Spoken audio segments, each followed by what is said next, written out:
Hi hello అందరికీ. ఈరోజు మనం mini choco lava cake recipe చూడబోతున్నాం.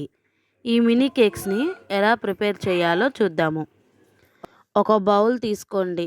అందులో ఒక 1 కప్ గోధుమ పిండి వేసుకోండి. 2 టేబుల్ స్పూన్ కోకో పౌడర్ వేసుకోవాలి. కొంచెం సాల్ట్ వేసుకోండి. 1 టీ స్పూన్ బేకింగ్ పౌడర్ వేసుకోవాలి. Half teaspoon baking soda వేసుకోండి. ఇప్పుడు ఈ ఇంగ్రీడియంట్స్ అన్నిటినీ బాగా కలిసేలాగా మిక్స్ చేసుకుంటూ ఉండాలి. తర్వాత ఇందులో 1½ కప్ షుగర్ పౌడర్ వేసుకోండి. ఒకసారి అంతా మిక్స్ చేసుకొని ఒక పావు కప్ ఆయిల్ వేసుకోవాలి. ఒక ఎగ్ పగలగొట్టుకొని వేసుకోండి. 3/4 కప్ మిల్క్ తీసుకొని కొంచెం వేసుకొని ముందు మిక్స్ చేసుకుందాము. తర్వాత మిగతా మిల్క్ కూడా వేసుకొని మిక్స్ చేసుకోండి. చూడండి, ఎలాంటి ఉండలు లేకుండా ఇలా స్మూత్గా ఉండాలి బ్యాటర్. తర్వాత మనం మినీ కేక్స్ని ప్రిపేర్ చేసుకుందాము. గుంట పునుగులు ప్యాన్ తీసుకొని స్టవ్ మీద పెట్టుకొని ఇలా గీ అప్లై చేసుకోండి.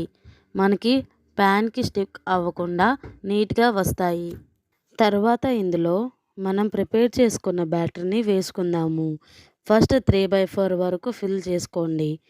ఇలా 3/4 వరకు ఫిల్ చేసుకున్నాక తర్వాత ఒక చాక్లెట్ని తీసుకొని చిన్నగా పీసెస్ లాగా చేసుకొని ఇలా ఈ బ్యాటర్లో పెట్టేసుకోండి. తర్వాత పైన ఇంకొంచెం బ్యాటర్ని వేసుకుందాము. ఇది కుక్ అయ్యేటప్పుడు లోపల చాక్లెట్ మెల్ట్ అయ్యి తినేటప్పుడు టేస్ట్ చాలా బాగుంటుంది. ఇప్పుడు ఒక 7 మినిట్స్ వరకు మీడియం ఫ్లేమ్లో కుక్ చేసుకుందాము. చాలా త్వరగా కుక్ అవుతాయండి. కుక్ అయిన తర్వాత ఇలా టర్న్ చేసుకుందాము. టర్న్ చేసుకున్న తర్వాత 1 మినిట్ కుక్ చేసుకుంటే సరిపోతుంది. తర్వాత మనం సర్వింగ్ ప్లేట్లోకి తీసుకుందాము. ఒకసారి మీరు ట్రై చేసి చూడండి. మీకు ఈ రెసిపీ నచ్చినట్టు అయితే లైక్ చేయండి, షేర్ చేయండి, సబ్స్క్రైబ్ చేయండి. Bye guys.